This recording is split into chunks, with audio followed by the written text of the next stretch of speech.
Je suis à 135 km de Lomé, dans la région des Plateaux, préfecture de Lomé, dans un village qui s'appelle Kopeyeye 2. Dans ce village, Monsieur René Théou a décidé de s'investir avec une démarche d'exode citadin afin de permettre aux gens de la diaspora et aussi aux personnes vivant dans les villes d'investir et développer ce village afin de créer les conditions pour retenir les jeunes dans le village.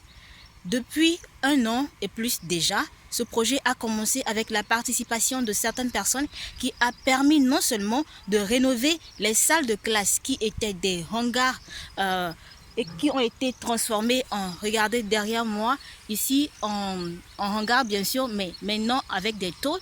Et grâce à cette démarche, le gouvernement a décidé d'accompagner les efforts de ce groupe de personnes et a permis d'avoir aujourd'hui 3 salles de classe avec un magasin.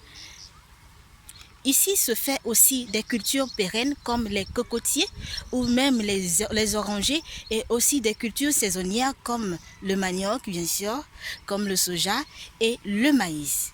Découvrez avec moi les différentes améliorations qu'il y a eu à Kopeyeye depuis que M. René Théou a décidé de s'investir pour améliorer les conditions de vie dans ce village par ses efforts personnels en sensibilisant les gens autour de lui afin de permettre, grâce au financement participatif avec des parts vraiment minimes, d'avoir une meilleure condition ici pour les villageois.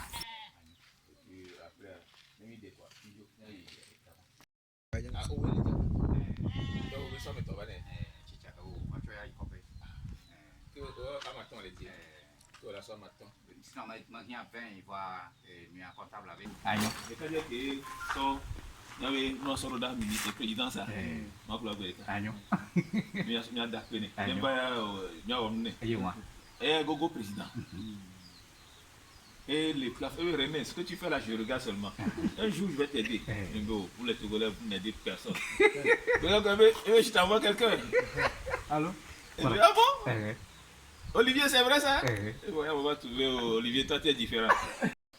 Nous sommes à Kopeyeye, c'est un village très enclavé. C'est à près de 40 km de Noitienville, dans le canton de Akpakpé, commune de Kouédomé. Voilà.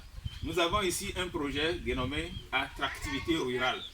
Ça veut dire faire en quelque sorte que ce village soit attractif, que les citadins, une fois arrivés ici, puissent trouver qu'il y a les sanitaires, il y a de l'eau, il y a l'électricité, il y a un moulin, disons qu'il y a des infrastructures, l'école, etc. Donc on a connu ce village en 2018. Et nous avons commencé par faire des pieds et mains pour que ce village devienne un village attractif. Mais qui va plaindre les filles, on a TP, au point TP, on y va de Nagle. Et là, on a mon anigmadi. Elle va me ma va Nagle. Donc, on a un jaro, c'est ça, mais on va. Il y a trop de voix. Ne doit trop de que na medrova wa tem akpo dijo ne wa tifie et doit que nous ma bien collé exode citadin. Exode citadin le bona exode rural, c'est-à-dire vena me so à mon so du game on va ti copé me nya me ko so copé me ni ngba jo le copé mo de ville glonfié be e di à mon so le copé ke gba mon so le copé ya na me va e ko do na nyoa e me la chanya lo o enye togbe Kopeyeye inotea Amosu Albert. Si vous voulez que je sois bien en 2018, je suis voji. Je suis à Kopeyeye et il a un boîte de manami nyao. Il a un boîte de manami à 1000 mois tout nyao.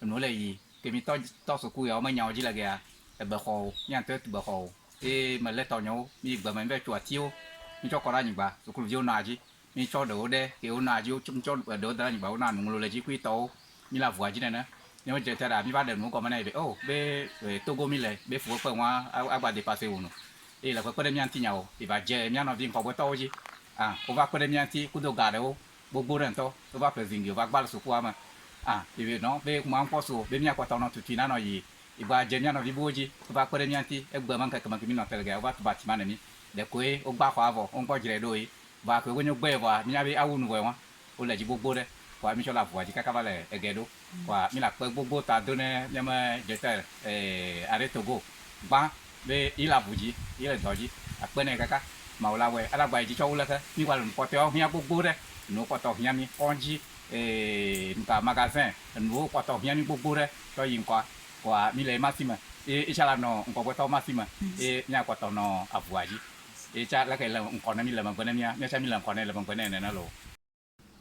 Voilà, nous sommes à la fin du petit documentaire. Vous avez tous été témoins que Monsieur Théou n'a pas attendu l'État pour contribuer à l'amélioration de la vie à Copéyé. Il est parti par ses propres moyens. Et moi, ce que j'ai envie de demander aujourd'hui, c'est et si nous en faisions tous autant? Si chacun de son côté, avec des petites contributions, essaye d'améliorer les conditions de vie des autres? Construire un pays ou bien amener un pays vers son développement, ce n'est pas juste une affaire d'État, c'est une affaire de tout le monde. Donc moi, je vous invite, chacun dans son pays, à aider les milieux ruraux à se développer. Parce que ce n'est que comme ça qu'on pourra aussi réduire le taux de chômage. Parce qu'il y a du travail là-bas à faire, il y a la terre à cultiver. Mais si on n'arrive pas à créer les infrastructures, personne ne voudra rester dans le village. Donc, il faudrait aujourd'hui que les États aussi aient la volonté d'accompagner les milieux ruraux. Et je suis d'autant plus heureuse que le nouveau gouvernement de Madame le Premier ministre, Madame Victoire Toméga-Dobé, a dans ses priorités l'amélioration des conditions de vie dans les milieux ruraux. Parce que le développement doit se faire depuis la base. J'espère que vous allez tous suivre l'exemple de M. René Théou, quel que soit le pays dans lequel vous êtes, et que vous allez tous commencer par vous intéresser plus aux milieux ruraux et à son développement. Merci d'avoir suivi ce petit documentaire. Surtout, n'hésitez pas à nous contacter si vous avez besoin d'aide afin de pouvoir répliquer les mêmes modèles dans vos pays. Portez-vous bien, je vous embrasse et puis on se dit à très bientôt. Bye bye.